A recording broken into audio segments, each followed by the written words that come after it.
दोस्तों नमस्कार। कर्नल अजय सी Ajay astro money गुरु first global astro finance digital channel से आपसे मुखातिब होता हूं। आज 19 जनवरी सन 2025 सोमवार। दोस्तों कॉटन सेगमेंट में, चाहे वो कॉटन हो, कॉटन सीड हो, कॉटन सीड ऑयल और कॉटन सीड ऑयल केक, यानी कपास या खली, बिनोला, कपास और कॉटन के ऊपर अपडेट देने वाला देश दुनिया का पहला चैनल है। दोस्तों आपको हमने कॉटन के अंदर लगभग 2 महीने पहले एक अपडेट दिया था। उसमें कहा था कि कॉटन सीड और बिनोला खल में तेज़ी का संभावना है, जब उस वक्त कोई इसमें तेज़ी की बात नहीं कर रहा था। एक तरफा शानदार तेज़ी दर्ज हुई। आगामी 2 महीने कपास के लिए बहुत महत्वपूर्ण साबित हो सकते हैं। क्या मुनाफा वसूली हो सकती है? एक तरफ बांग्लादेश जो कि भारतीय कॉटन यान का सबसे बड़ा इंपोर्टर देश है, वहाँ भारतीय यान के भारत से जो एक्सपोर्ट होता है, यानी बांग्लादेश इंपोर्ट करता है, उसमें बड़ी परेशानियां आने का सबब बन गया है। जानिए पूरी रिपोर्ट विस्तार से। दोस्तों समय पे मुनाफा वसूल, समय पे माल खरीदना, यानी समय पे सोना और समय पे जागना, ये स्वस्थ शरीर की निशानी है। और सही समय पे माल खरीदना और सही समय पे मुनाफा वसूल करना, ये स्वस्थ व्यापार की निशानी है। तो दोस्तों समय बड़ा बलवान है और इस बलवान समय का गणना भारतीय अनुसंधान पद्धति और फंडामेंटल एनालिसिस करता है, जो कि काफ़ी सटीक माना जाता है। आज Australia, Brazil, Pakistan, China, America या फिर मलेशिया, सभी देश आज भारत की ओर देख रहे हैं सटीकता के कारण। जानिए रिपोर्ट विस्तार से। दोस्तों खबर निकल के आ रही है कि बांग्लादेश में ड्यूटी फ्री यान इंपोर्ट पर सख्ती से विचार हो सकता है। आरएमजी एक्सपोर्टर्स ने ग्लोबल कॉम्पिटिटिवनेस को लेकर जताई चिंता।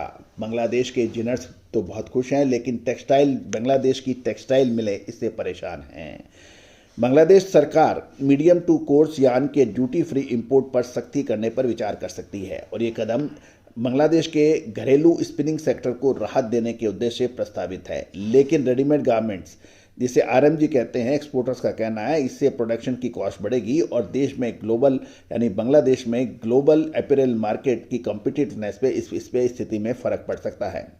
बांग्लादेश की कॉमर्स मिनिस्ट्री ने हाल ही national board of revenue NBR को भेजे एक पत्र में ब्रांडेड वेयरहाउस फैसिलिटीज के तहत 10 से 30 काउंट यान के ड्यूटी फ्री इंपोर्ट को वापस लेने की सिफारिश की है।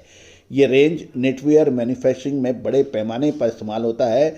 बांग्लादेश के कॉमर्स मंत्रालय ने यह तर्क दिया है कि खासतौर पर भारत से आने वाले सस्ते यान के कारण बांग्लादेश की लोकल स्पिनिंग मिल पर दबाव बढ़ता है और यदि ये ट्रेंड जारी रहा तो लोकल बांग्लादेश की स्पिनिंग मिल बंद हो सकती है, उसका जोखिम है।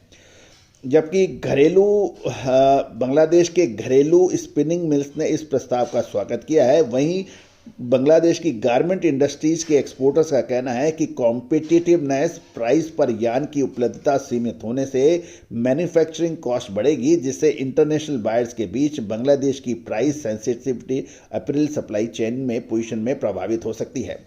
इंडस्ट्री बॉडीज की बात करें तो Bangladesh garment manufacturer and export association, जिसे BGMEA कहते हैं, Bangladesh Netware manufacturer and exporters association BKMEA ने प्रस्ताव पर आपत्ति जताते हुए बांग्लादेश सरकार से गुहार की है कि एक्सपोर्टर्स के मुताबिक इंपोर्टेड यान बांग्लादेश की कुल मांग का लगभग 30% हिस्सा पूरा करता है, जिसकी वैल्यू लगभग $1.5 अरब है।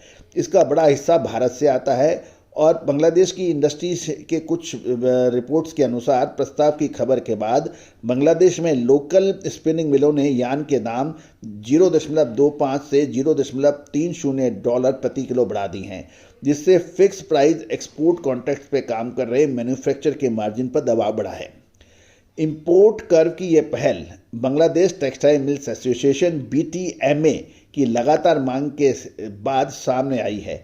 BTMA यानी बांग्लादेश टेक्सटाइल मिल्स एसोसिएशन के अनुसार बांग्लादेश में सालाना करीब 400 करोड़ किलो यान की खपत होती है, जिसमें लगभग 46% भारत से बांग्लादेश आयात करता है।